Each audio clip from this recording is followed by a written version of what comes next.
I'm Ron Paul. I'm a congressman from Texas, serving in my 10th term. I am the champion of the Constitution.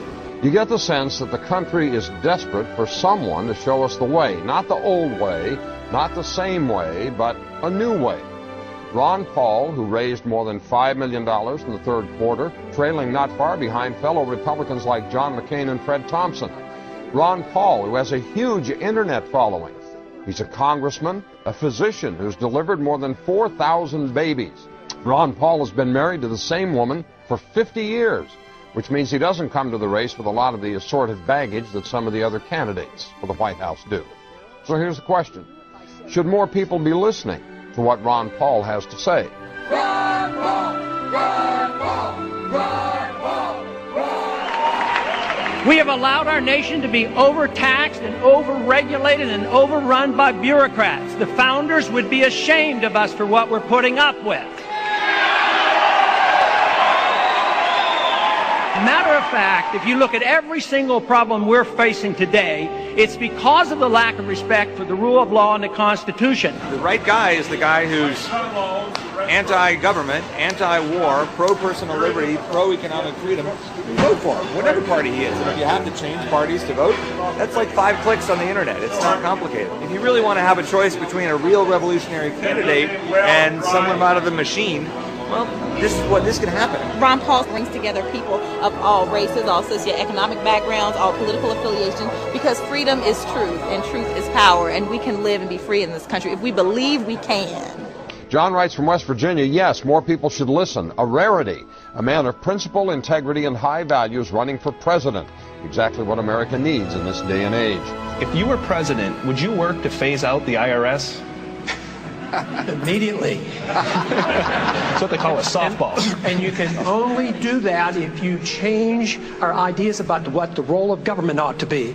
If you think the government has to take care of us from cradle to grave, and if you think our government should police the world and spend hundreds of billions of dollars on a foreign policy that we cannot manage, you can't get rid of the IRS. But if you want to lower taxes, and if you don't want the government to quit printing the money to come up with shortfall and cause all the inflation, you have to change policy.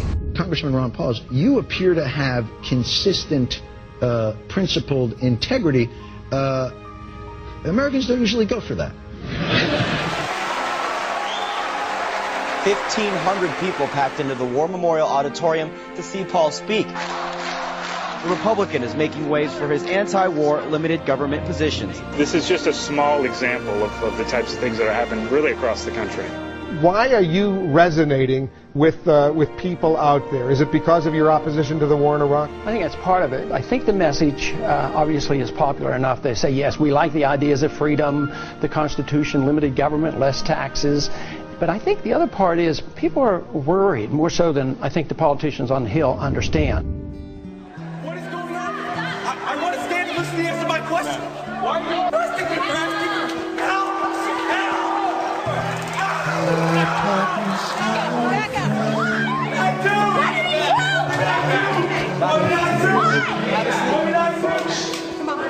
Because a vision softly creeping left its seeds while I was sleeping, and the vision that was planted still remains. Congressman Paul, I believe you are the only man on the stage who opposes the war in Iraq. Are you out of step with your party? Is your party out of step with the rest of the world? If either of those is the case, why are you seeking its nomination? Well, I think the party has lost its way because the conservative wing of the Republican Party always advocated a non-interventionist foreign policy. No nation building, no policing of the world. Republicans were elected to end the Korean War. The Republicans were elected to end the Vietnam War. There's a strong tradition of being anti-war in the Republican Party. It is the constitutional position. It is the advice of the founders to follow a non-interventionist foreign policy. Stay out of entangling alliances. Be friends with countries. Negotiate and talk with them and trade with them. Our foreign policy has what the CIA calls blowback. It has unintended consequences. You can go back to 1953 when we put the Shah into power, or us supporting Osama bin Laden and radicalizing the Islamics to go after the Soviets, and that comes back as blowback. Peace is a powerful message, especially after the war has been going on and the people wake up and realize how many people die and how much it costs. Logic tells us that we can make a better world in a much easier way than causing wars. You just never heard this logic from someone who's actually going to run the country.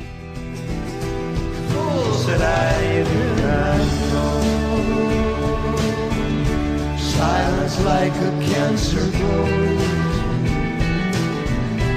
Hear my words that I might teach you.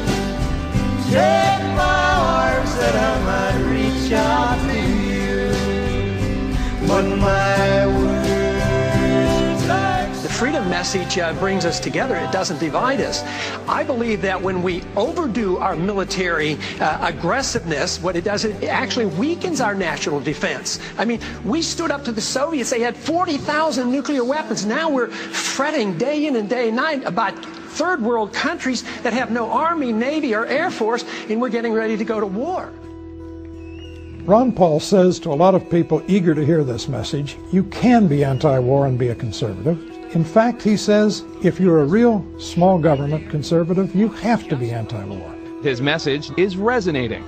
Including, interestingly enough, from soldiers.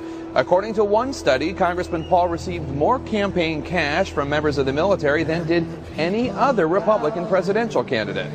And finally, Steve writes from Pennsylvania, remember the line from the classic Simon and Garfunkel song, The Sound of Silence, the line that says the words of the prophets are written on the subway walls and tenement halls. When I hear Ron Paul, sometimes I wonder whether I'm not listening to a latter-day prophet with the way he speaks truth about what our nation has come to. The sign said the words of the prophets are written on the subway walls.